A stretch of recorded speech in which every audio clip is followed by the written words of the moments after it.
జీవితంలో కొన్నిసార్లు నిస్సహాయ పరిస్థితులు అనేకులకు బోధించిన పిమ్మట అనేకులకు విశ్వాసము గురించి పాఠాలు చెప్పిన తర్వాత నా దేవుడు అద్భుత కార్యాలు చేస్తాడని ముక్తకంఠంతో అనేకులకు సాక్ష్యాలు ప్రచురపరిచి ఇతరులను విశ్వాస మార్గంలో నడిపించే ప్రయత్నంలో అనేకుల కుటుంబాలు కడుతూ లక్షలాది ప్రార్థనలు చేస్తూ ఆకస్మికంగా ఒక పరిస్థితి రావడం, ఆ పరిస్థితిలో అనేకులకు బోధ చేసిన ఆ కుటుంబం చివరికి నోరు మూగబోవడం,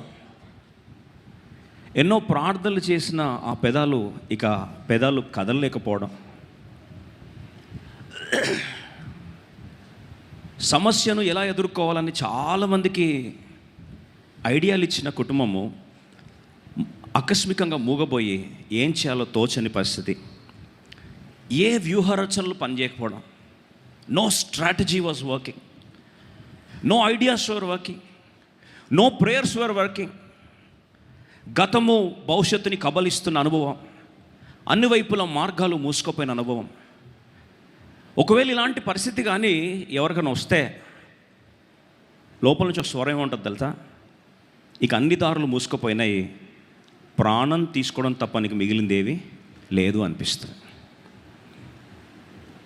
ఎగ్జాక్ట్గా ఇలాంటి పరిస్థితే ఈరోజు మనం ధ్యానించబోయే సంఘటన. అలాంటి పరిస్థితుల నుంచి పొర్లి ప్రవహించే అభిషేక అనుభవంలోకి ఎలా వెళ్ళారో ఆ కుటుంబ ప్రస్థానాన్ని ఈరోజు మన అనేకుల హృదయాల్లో దేవుడు పరిష్కారాన్ని, ఓదార్పుని, తిరిగి దేవుని కార్యమును అనుభవించే అర్హతలోనికి దేవుడు మనందరినీ నడిపించునుగాక. కొద్ది కాలం క్రితము, బహుశా మీరు చాలామంది చూసుండొచ్చు, ఆ వ్యక్తి పేరు నేను తీసుకోదలుచుకోలేదు,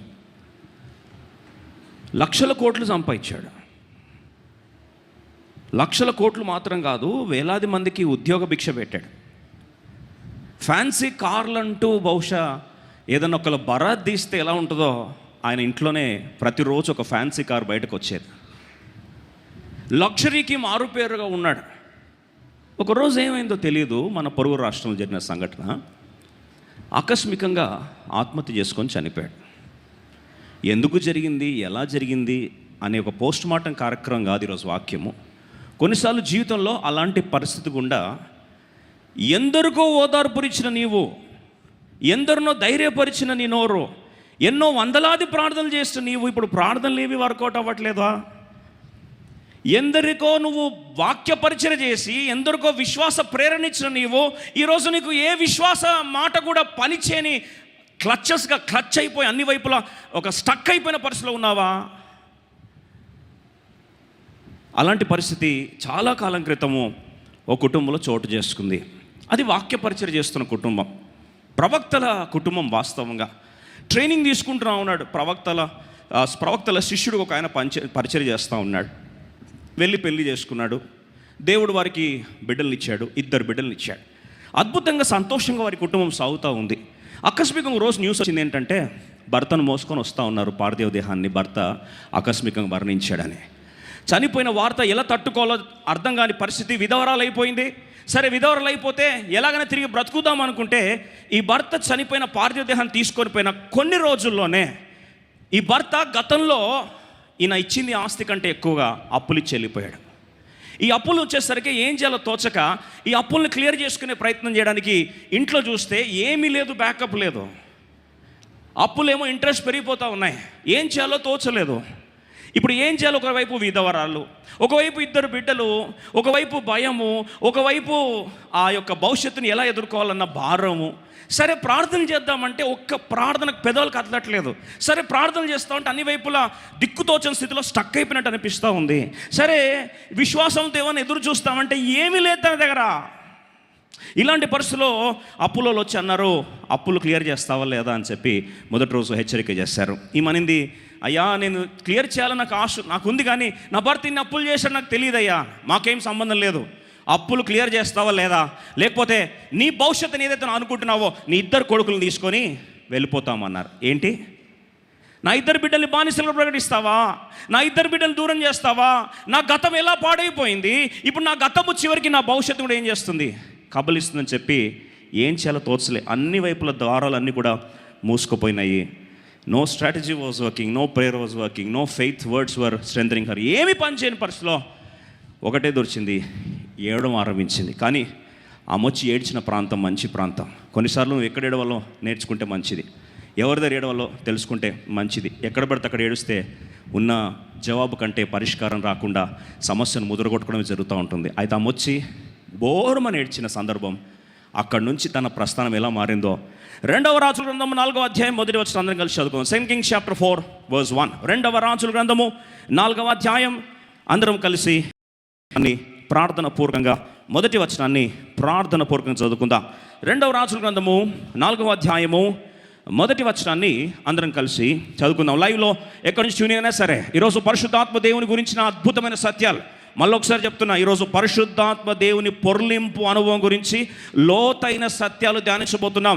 కాబట్టి జాగ్రత్తగా ఏకాగ్రతతో దయచేసి అటు ఇటు తిరగకుండా, ఒకవేళ మీరు ఇంట్లోంచి వాచ్ చేస్తున్నట్లయితే ఎటువంటి డిస్టర్బెన్స్ లేకుండా ఏకాగ్రతతో వాక్యం వినే ప్రయత్నం చేయండి. ఎందుకంటే లోతైన సత్యం ఇన్ని రోజులు బహుశా ఈ వాక్య పరిచర్య చేయడానికి ఎందుకులే అనే ఒక అపోహ ఉండొచ్చు. కానీ ఈరోజు ఈ వాక్యం చెప్పాల్సిందని పరిశుద్ధాత్ముడు భారం కలిగిస్తున్నాడు. కనుక అందరం కలిసి 2వ రాజుల గ్రంథం 4వ అధ్యాయం 1వ వచనాన్ని అందరం కలిసి చదువుకుందాం. 2 Kings chapter 4 verse 1 అందరం కలిసి చదువుదామా? అంతటా ప్రవక్తల శిష్యులలో ఒకని భార్య, నీ దాసుడనైన నా పెనిమిటి చనిపోయెను, అతడు యెహోవా యందు భక్తి గలవాడై ఉండెనని నీకు తెలిసే ఉన్నది. ఇప్పుడు అప్పులవాడు నా 2 కుమారులను తనకు దాసులుగా ఉండుటకై వారిని పట్టుకొని పోవుటకు వచ్చి ఉన్నాడని ఎలీషాకు మొర్రపెట్టగా, she cried the man of God Elisha దగ్గరకు వచ్చి బోర్మని ఏడుస్తూ ఉంది. ఏమంటుంది తెలుసా? అయ్యా, నా పరిస్థితి ఎవరికి చెప్పుకోను, భర్త చనిపోయాడని చెప్పి నేను ప్రార్థన మనకి రాలేదు నీ దగ్గరికి, సరే నా పిల్ల భవిష్యత్తు ఎలా బతకాలని ప్రార్థన మనకి రాలేదు నీ దగ్గరికి, అందరికీ బోధించిన కుటుంబంగా, ప్రవక్తల శిష్యుని కుటుంబంగా ఈరోజు మా పరిస్థితి ఎలా అయిపోయిందంటే, నా భవిష్యత్తు దొంగలించబడుతుంది, నా నిరీక్షణ దొంగలించబడుతుంది, నా భవిష్యత్తు అంతా చిమ్మ చీకటిగా కనిపిస్తుంది. నా 2 కొడుకులని అప్పులలో చేంజ్ చేస్తున్నారు, తీసుకొని బానిసలుగా తీసుకెళ్ళిపోతామని చెప్తున్నారు. నాకంటూ ఉన్న భవిష్యత్తు నా 2 బిడ్డలే, ఆ 2 పిల్లల్ని కూడా, 2 కొడుకులను కూడా ఎత్తుకెళ్ళిపోతే నేను ఏం చేయాలి అని బోర్మని వచ్చి ఎవరి దగ్గర ఏడ్చిందండి? ఎలీషా దగ్గరికి వచ్చి ఏడ్చింది. ప్రియ సోదరి సోదరా, కొన్నిసార్లు ఇదే కన్నీరు, ఇదే ప్రార్థన ఎలా వ్యక్తపరచాలో కూడా తెలియక ఈరోజు నువ్వు దేవుని మందిరానికి వచ్చుంటే నువ్వు సరైన ప్రాంతానికి వచ్చావు. ఈరోజు నీ ప్రార్థనకు దేవుడు జవాబు దయచేయను గాక. ఏమని ఏడ్చినప్పుడు ఈ సమస్య నుండి పరిష్కారం వైపు ఎలా దైవజనుడు నడిపిస్తూ వచ్చాడో రండి ఒకసారి అభిషేకం గురించిన లోతైన పాఠాలను 2వ వచనంలో అందరం కలిసి చదువుకుందాం. ఇప్పుడు ఎలీషా, నా వలన నీకేమి కావాలను, నీకేం కావాలమ్మా అని అడిగాడు. నీ ఇంటిలో ఏమి ఉన్నదో అది నాకు తెలియజెప్పుమనెను. అందుకామె, నీ దాసురాలనైన నా ఇంటిలో నూనె కుండ ఒకటి ఉన్నది, అది తప్ప మరేమీ లేదు. దయచేసి గమనించండి. తను అంటున్న మాట ఏంటంటే, అయ్యా నా దగ్గర ఏమీ లేదు. ఏముందమ్మా నీ ఇంట్లో?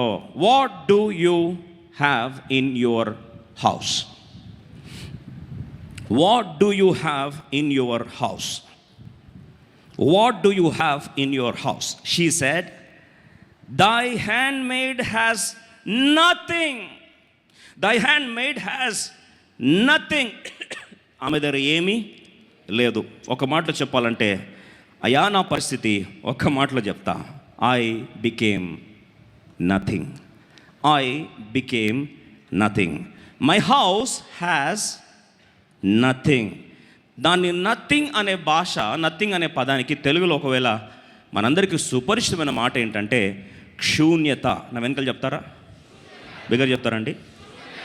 శూన్యత. ఇంకా బిగర్ చెప్తారా? ఇంకా బిగర్ చెప్తారా? ఇంకా బిగర్ చెప్తారా?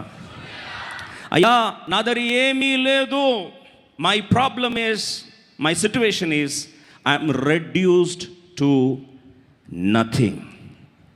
ఏమీ లేని పరిస్థితికి నేను దిగజారిపోయాను. I became nothing. My house is reduced to nothing. My dreams are reduced to nothing. My future is reduced to nothing.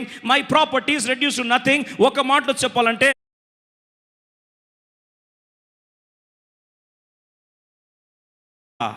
మరేమీయూ లేదు. నా కలలు కూలిపోయాయి, ఏమీ లేదు.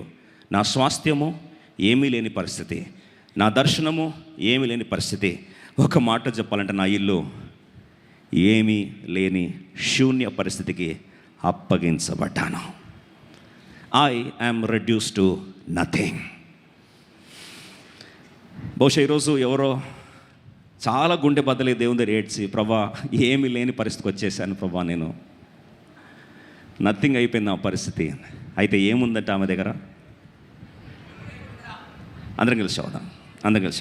2వ వచనం, నీ దాసురాలనే నా ఇంటిలో నూనె కుండ ఒకటి ఉన్నది, అది తప్ప మరేం లేదు. ఏముందంటండి? ఒక నూనె కుండ, ఎ పాట్ ఆఫ్ ఆయిల్. 2 నిమిషాలు దీన్ని ఏమనుకుందాం? నూనె కుండ. ఆమంటది, నా దగ్గర నూనె కుండ తప్ప నా దగ్గర ఏమీ లేదు.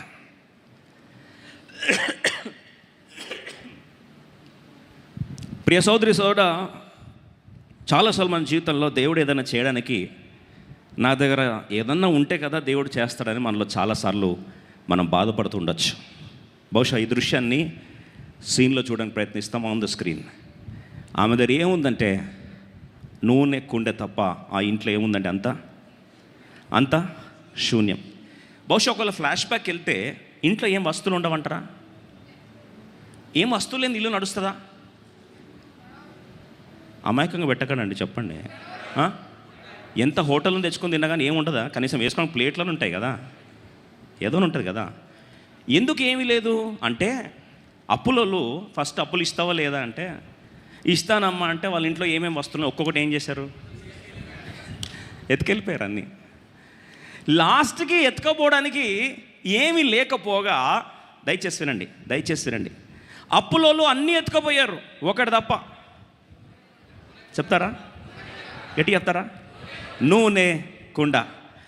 సాతానుడు ఏదన్నా ఎత్తుకోపోగలుగుతాడు, నూనె కుండ తప్ప. మీరు అనొచ్చు, నూనె కుండ ఏంటండి మా జీవితంలో అని. నూనె దేని గుర్తు? ఇంకా మీరే వాక్యం చెప్పారు, చాలా సంతోషం. 2వ మాటకు మీరే చెప్పేసారు, వెరీ గుడ్. ఇప్పుడు నూనె కుండ దేని గుర్తండి? అభిషేకం గుర్తు. చూడండి, ఏది కోల్పోయినా పర్లే, లెట్ ఎనీథింగ్ గో. సాతాను ఏదన్నా దొంగలించని. అందుకో దావీదు భక్తుడు ఏమన్నా తెలుసా? అయ్యా ఏదన్నా నా నుండి తీసేసుకొని, ఆయన నీ ఆత్మ నా నుండి తీసుకొని పోదు ప్రభా. You take away anything. నాకు ఏం పోయినా పర్లే, ఒక్కటి ఉంటే చాలు. ఏది? నీ ఆత్మ ఉంటే చాలు ప్రభా. ఎంతమంది ప్రార్థన? దేవుడి మాట నెరవేర్చును గాక.